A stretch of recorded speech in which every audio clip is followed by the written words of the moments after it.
Bonjour à tous, aujourd'hui nous allons étudier un roman qui s'appelle L'Attrape-cœur. C'est un roman de Salinger publié en 1951.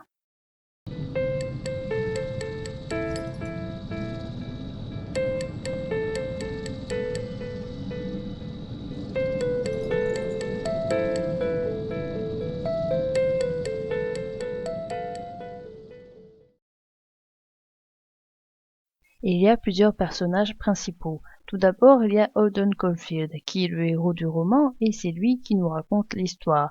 Il y a Phoebe, la sœur d'Holden. Ali est le frère décédé d'Holden.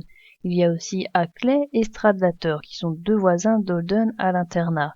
Et enfin, il y a Sally et Jane. Ce sont deux filles que connaît Holden. L'histoire débute un samedi et se déroule durant 3 jours, durant une période qui se situe juste avant Noël. Holden Caulfield a 16 ans et il est élève dans un collège qui s'appelle Pensey Prep. Il y est renvoyé car il a raté dans plusieurs matières et car il manque aussi d'application. Dans son internat, il y a Hackley qui est un des voisins de chambre d'Holden. Ce dernier se plaint de son manque d'hygiène. Il a pour colocataire Stradlater qui passe en coup de vent car il a un rendez-vous avec une fille que connaît Holden et qui s'appelle Jane Gallagher. Stradlater lui demande de faire une dissertation pour lui. Holden y parle du gant de baseball de son frère Ali qui est décédé d'une leucémie. Le soir, Stradlater rentre. Il parle de la fille avec qui il est sorti. Il n'a aucun respect pour elle. Il lui reproche d'avoir demandé sa permission de sortir pas assez tard. Holden comprend qu'ils ont juste été dans l'auto et qu'il a sûrement couché avec elle. Ils se bagarrent, Stradlater prend le dessus et met Holden KO. Holden passe voir Hackley, le réveille plusieurs fois, ne parvient pas à dormir et décide de partir de son internat. Il décide d'aller à New York pour louer une chambre dans un hôtel jusqu'à mercredi, qui correspond au jour où il reviendra à la maison et où il dira à ses parents qu'il s'est fait virer de son école. Il suppose aussi que mardi ou mercredi, ses parents vont recevoir une lettre de son école stipulant son renvoi. Dans le train, il rencontre la mère d'un de ses camarades qui est dans la même école que lui. Il lui sert des salades. Dans le taxi, il parle avec le chauffeur qui n'est pas très bavard. Holden lui demande où vont les canards du parc quand le lac est gelé. Il entre dans un hôtel, à l'intérieur il observe ses voisins, il appelle une stripteaseuse et danse dans le hall de l'hôtel avec 3 filles avec lesquelles il n'arrive pas à nouer de conversation. Il remonte dans un taxi, il redemande au chauffeur où vont les canards l'hiver. Il va dans une boîte qui s'appelle le Ernie's. Il rencontre l'ancienne petite amie d'un de ses frères avec son nouveau fiancé. Ces gens-là ne lui plaisent pas et il finit par partir. Il rentre à l'hôtel à pied. En montant dans l'ascenseur, il rencontre le liftier. Il lui propose une putain pour 5 $ la passe et 15 $ pour la voir jusqu'à midi. La putain vient, mais il n'arrive pas à coucher avec elle car cette fille le déprime, notamment quand il pense à la vie que cette femme doit connaître. La fille est furax et lui demande 10 $, ce que refuse de faire Holden. La putain part et elle revient avec le liftier. Il lui demande 10 $. La putain prend les 5 $ manquants dans leur portefeuille. Holden ne se laisse pas faire, mais il prend un coup de poing de la part du proxénète. Le lendemain matin, il téléphone à Sally Hayes. Il lui donne rendez-vous pour un spectacle. Il s'en va de l'hôtel et prend un taxi. Il dépose ses bagages à une consigne. Il prend un petit déjeuner et rencontre 2 bonnes sœurs. Il leur donne un don et il parle de Roméo et Juliette. On apprend qu'il n'aime pas Roméo et Juliette mais qu'il adore Mercutio. Ensuite, il va chez un disquaire pour trouver un disque à offrir à sa sœur Phoebe. Il passe dans un parc avant de retrouver Sally, d'aller au théâtre et de faire du patin à glace avec elle. Ensuite, ils boivent un coup, Holden est saoul, il dit qu'il veut louer une voiture et qu'il veut aller vivre dans des bungalows avec elle. Il lui dit sa façon de penser et Sally parle de la sienne. Sally est en colère contre lui et il s'en va. Il va voir un film au cinéma, rencontre un de ses amis dans un bar, téléphone à Sally, va dans un parc et y casse le disque. Il décide de rentrer chez lui, mais il ne veut pas rencontrer ses parents, il veut juste rencontrer sa sœur Phoebe.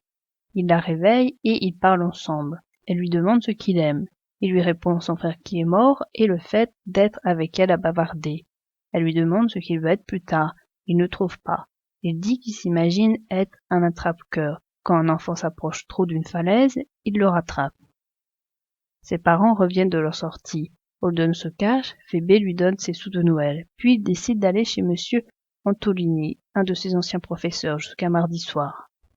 Il raconte à M. Antolini qu'il a échoué en expression orale, car il s'écartait trop du sujet.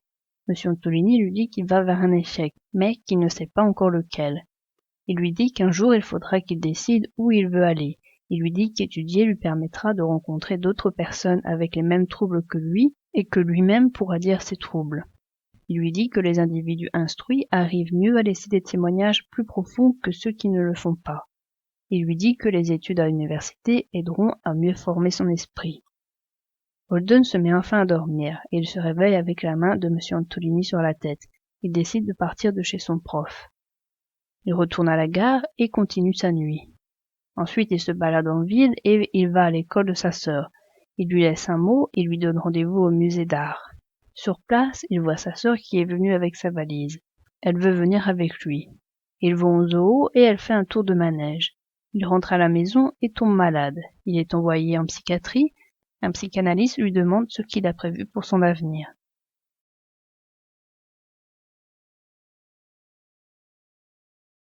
Le roman est raconté par Holden. On suit le cours de ses pensées. Ses phrases sont complètes quoique le langage est familier et que les phrases sont plutôt écrites comme on pense et non comme on écrit. On se rend compte qu'Holden a des pensées qui ne sont pas toujours en lien avec ce qui l'entoure. Il se peut qu'il se promène ou rencontre des gens et quelque chose ou même rien du tout l'entraîne sur une autre pensée. Le style n'est pas désagréable. On peut se sentir un peu gêné au début, mais on s'y habitue très vite. À la fin, on apprend à parler le Holden. On apprend aussi à penser comme Holden. J'aime beaucoup Holden. Tout le monde aime Holden. Qui n'a pas été un adolescent qui ne sait pas où aller, quoi faire de sa vie? Même à l'âge adulte, on se demande encore où on veut aller. On prend souvent Holden comme quelqu'un ayant une maladie, alors qu'il n'en est rien, du moins pour moi. Il a la maladie de tout le monde qui consiste à ne pas savoir quel est son avenir. Dans le roman, il y a plein de références au passage à la vie d'adulte. On se rend vite compte qu'Holden est coincé entre un passé qui ne lui appartient plus et un avenir où il ne veut pas aller. On comprend qu'Holden ne veut pas grandir et que le monde des adultes lui fait peur. Franchement, je comprends Holden. La société veut qu'il passe directement de la case enfant à la case adulte, comme cela d'un seul coup. On se rend compte qu'il fait des choses d'adulte. Il boit, il commence à flirter avec des filles, mais cependant c'est encore un enfant. Par exemple, il n'arrive pas à coucher avec les filles. On s'aperçoit que tous ceux qui ont dépassé la limite de l'enfance ne l'intéressent plus. Sa seule passion est d'empêcher les enfants de tomber de la falaise, autrement dit de devenir adultes. Parfois, il déraisonne, il appelle la nuit n'importe qui à n'importe quelle heure. Holden est quelqu'un qui ressasse beaucoup sa vie passée. Il passe son temps à voir une situation et à l'analyser pendant des heures. Une situation toute simple amène des réflexions durant des heures. Il est aussi très tête en l'air, par exemple quand il oublie les instruments pour le match d'escrime dans le métro. Quelquefois Holden part sur une autre idée, mais au final on voit qu'il a eu une idée intéressante. Il a certaines obsessions. Par exemple, va-t-il faire l'arbre de Noël avec sa copine et où vont les canards quand le lac est gelé? Il raconte souvent des salades.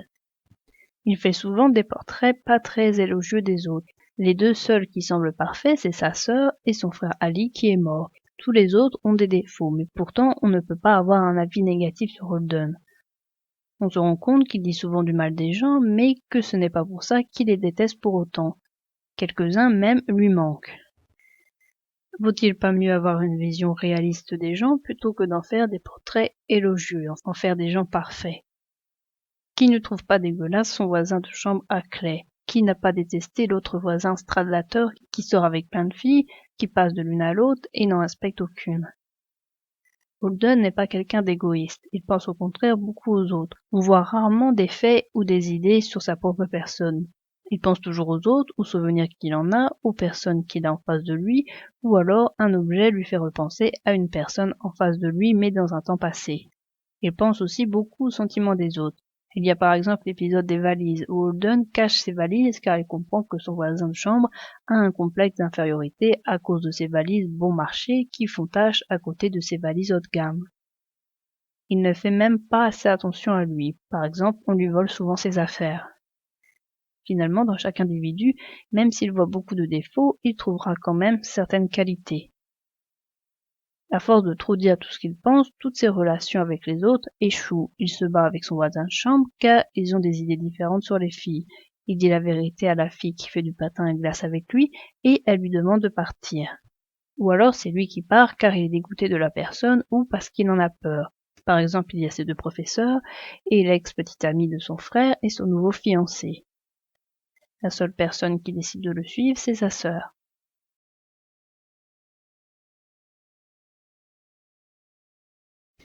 Elle a couru acheter son billet et elle est revenue juste à temps sur le foutu manège.